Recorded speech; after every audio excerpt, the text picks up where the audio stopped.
Stock है जिसने 6 महीने में अपना पैसा डबल से भी ज्यादा कर दिया। एक कंपनी जिसने लॉस रिपोर्ट किया फिर भी आज ऊपर है। एक म्यूचुअल फंड जो चुपचाप अपने शेयर्स निकाल रहा है और दो सरकारी कंपनियां जिनका मर्जर हो रहा है बिना ज्यादा लोगों को पता चले। अगर आपने आज का दिन मिस किया है तो कोई बात नहीं, मैं आपको पूरी कहानी बताऊंगी एक एक करके, तो एंड तक देखिएगा क्योंकि हर स्टोरी इंपॉर्टेंट है। ये तो आप सबने देखा कि 5 सेशन की डिक्लाइन के बाद जो सेंसेक्स है वो 800 पॉइंट्स ऊपर है। इसके पीछे की वजह है क्रूड ऑयल के प्राइसेस का गिरना। क्रूड ऑयल 7% गिरकर $90 तक आ गया, सिर्फ इसलिए क्योंकि यूएस ईरान ने वीकेंड पे अपना मिलिट्री एक्शन पॉज किया। सोचिए कितना फ्रेजाइल है ये सिस्टम कि दो देश के बीच टेंशन कम होते ही पूरा मार्केट का मूड बदल जाता है। और ये वही ऑयल क्रैश है जो आगे हमारी कई स्टोरीज का कनेक्शन बनेगा, तो इसे ध्यान रखिएगा। आईटी सेक्टर सबसे आगे भागा है 2.5% तक क्रीज की अपग्रेड की वजह से। पैटर्न समझिए, जब रिस्क कम होता है ग्लोबली, पैसा सबसे पहले एक्सपोर्ट हैवी सेक्टर्स में जाता है। गेल इंडिया के शेयर्स को देखें तो ये 2.15% ऊपर भागा है 173.67 रुपीज पे। भारत पेट्रोलियम कॉर्पोरेशन के शेयर्स को देखें तो ये 2.05% ऊपर गया है 316 रुपीज 50 पैसे पे।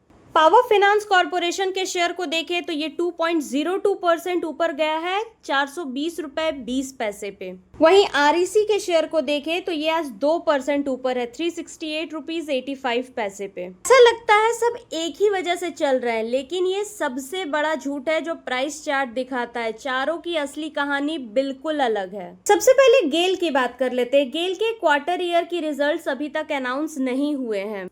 बोर्ड मीटिंग 31 जुलाई को है, आज से 4 दिन बाद। तो आज गेल क्यों चढ़ा? सिर्फ सेंटिमेंट से, किसी नंबर से नहीं। अब बीपीसीएल पे आ जाते हैं क्योंकि ये सबसे ज्यादा इंटरेस्टिंग है। बीपीसीएल ने एक्चुअली एक लॉस रिपोर्ट किया है 1873 करोड़ रुपीस का Q1 फिजिकल ईयर 27 में, जबकि इसका रेवेन्यू 23% बढ़ा है।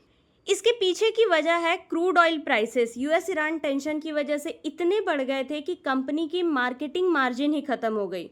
याद है मैंने आपको आगे बताया कि ऑयल प्राइसेस क्रैश हो रहे हैं, वही वजह है कि आज बीपीसीएल ऊपर है। जो टेंशन इसको नुकसान दे रहा था वही खत्म होने से ये रिलीफ मिला इसको। ये रिकवरी रैली है, ग्रोथ रैली नहीं है। आरईसी की बात करें तो इसका प्रॉफिट तो दिखता है स्ट्रॉन्ग 41.49 बिलियन, लेकिन रेवेन्यू एक्चुअली गिरा है 2.73% ईयर ऑन ईयर। कंपनी ने कम कमाया फिर भी प्रॉफिट मेंटेन किया। लेकिन आरईसी की असली खबर रिजल्ट नहीं है। आरईसी और पीएफसी का मर्जर बोर्ड से अप्रूव हो चुका था। इसकी जानकारी मैंने आपको अपनी पिछली वीडियो में दी थी।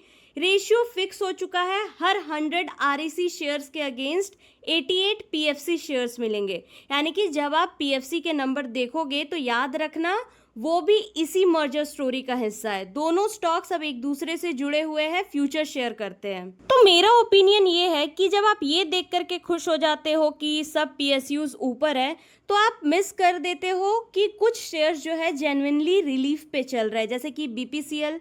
कुछ सिर्फ सेंटिमेंट्स पे है जैसे कि गेल, और कुछ के पीछे बड़ा स्ट्रक्चरल चेंज है जैसे कि आरईसी और पीएफसी का मर्जर। हर स्टॉक की अपनी कहानी पढ़ना जरूरी है और यही वजह है कि भारत इलेक्ट्रॉनिक्स का नंबर आज इतना इंपॉर्टेंट बन जाता है। भारत इलेक्ट्रॉनिक्स वो पीएसयू है जिसका रैली जेन्युइन है।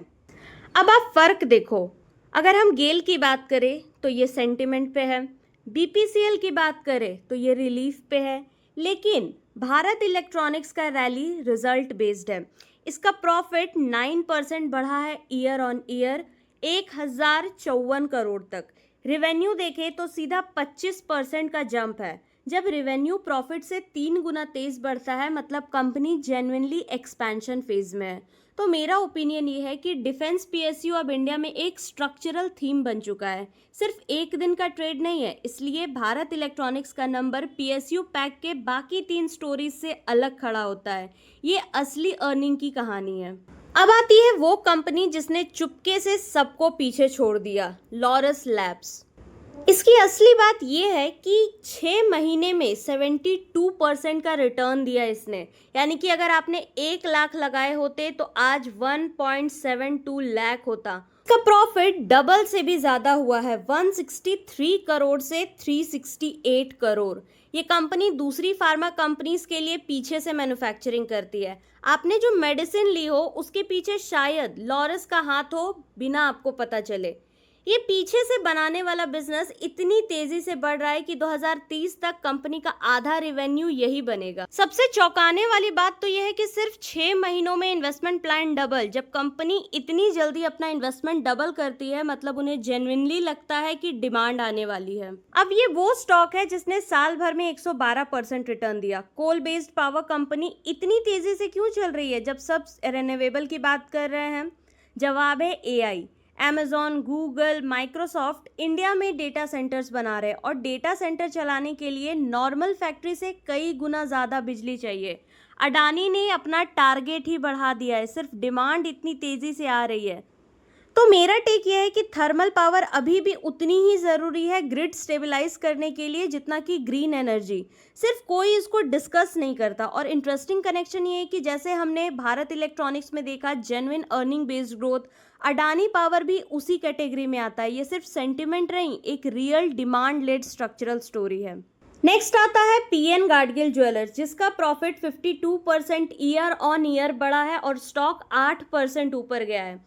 एक्सपेंशन भी फेस तरीके से हो रहा है, मतलब कि ग्रोथ सस्टेनेबल दिख रही है।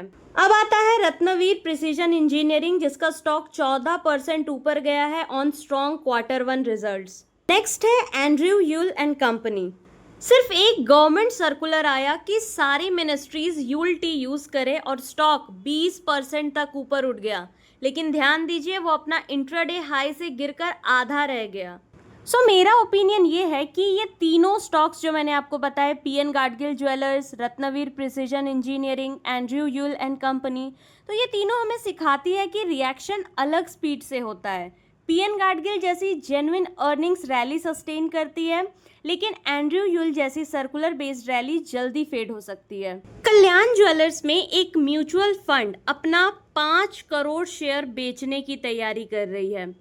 नॉर्मल एक्सचेंज विंडो के बाहर किसी भी टाइम हो सकता है, लेकिन ट्विस्ट ये है कि फंड पूरी पोजीशन क्लियर नहीं कर रहा, वो बेच करके भी शेयर होल्डर रहेगा।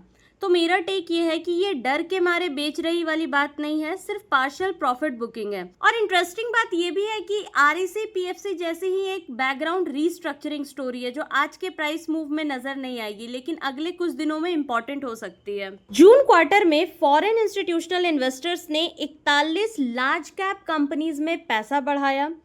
18 companies already double digit return दे चुकी है।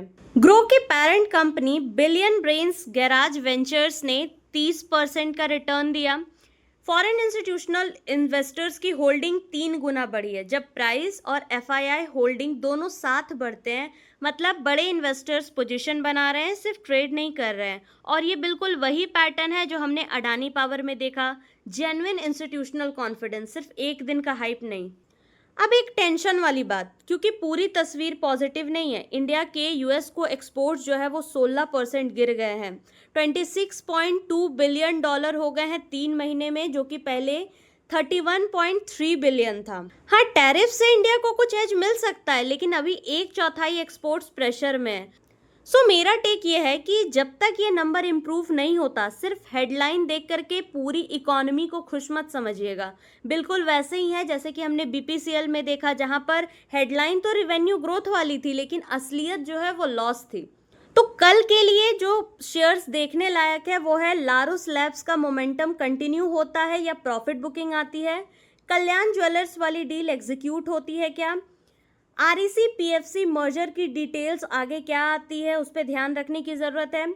गेल का असली Q3 रिजल्ट 31 जुलाई को क्या कहता है, और अडानी पावर जैसे AI लिंक जो स्टॉक्स है आप उन पर भी नज़र बना करके रखिए। अब आज का दिन एक चीज़ सिखाता है, सेम दिन सेम सेक्टर, लेकिन हर कंपनी की कहानी अलग होती है। कुछ जेन्युइन ग्रोथ पे है, कुछ सिर्फ रिलीफ पे है, कुछ सिर्फ सेंटिमेंट की वजह से बढ़ रहे हैं। फ़र्क समझना ही असली इन्वेस्टिंग है। तो अब आप मुझे बताइए कि अगला वीडियो आपको किस स्टॉक पे चाहिए, कमेंट ज़रूर से कर दीजिएगा। और हाँ, एक और बात, ये वीडियो सिर्फ एजुकेशनल पर्पस के लिए है, कोई बाय एंड सेल रिकमेंडेशन नहीं है। तो किसी भी तरह की इन्वेस्टमेंट करने से पहले आप अपना एनालिसिस ज़रूर से कर लें। वीडियो पसंद आई हो तो लाइक एंड शेयर कर दीजिएगा और हाँ, चैनल को सब्सक्राइब करना मत भूलिएगा। Thank you very much for watching the video.